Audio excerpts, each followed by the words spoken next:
Բարև ձեզ սիրելի հայրենակիցներ, ուզում եմ ձեզ տեղեկացնել հետևյալ իրադարձության մասին։ Այսօր փետրվարի 14-ին պատմական մի գործողություն տեղի ունեցավ, որը կարելի է ասել ամոթի գործողություն։ Այսօր Հայաստանի Հանրապետության դատախազությունը քրեական հետապնդում է հարուցել ամենայն հայոց կաթողիկոսի նկատմամբ եւ քննիչն էլ փորձել է հարցաքննել Վեհապար Հայրապետին։ Վեհապար Հայրապետը մեղադրվում է ուրեմն դատական ակտի կատարմանը խոչընդոտելու մեղադրանքով,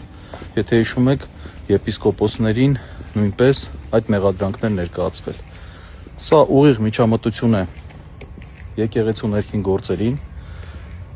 Դուք լավ գիտեք, որ Ավստրիայում փետրվարի 16-ից 19-ը տեղի ունենալու եպիսկոպոսատ ժողով եւ այս գործողությամբ, ինչպես նաեւ Վեհապար Հայրապետի ելքի արգելք տնելով որպես խափանման միջոց, խոչընդոտում է եպիսկոպոսատ ժողովի անցկացումը։ Ընդ որում, ինչպես հիշում եք, երեք վարչապետը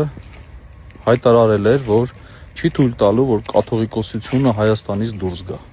Ակնհայտ է, որ այդ հայտարարությունից հետո հետևելու էին այսպիսի գործողություններ։ Ափսոսում եմ իհարկե այն քննիչներին, դատախազներին, որոնք ներգրաված են այս հակաեկեղեցական գործընթացի մեջ, քանի որ ակնհայտ անիմն մեղադրանք է։ Ափսոսում եմ իրենց։ Եվ անկեղծ որոշակի նաև զարույթով եմ լցվում, որ ինչպես կարող է մարդը թույլ տալ որոշ կարմիր գծեր հատել։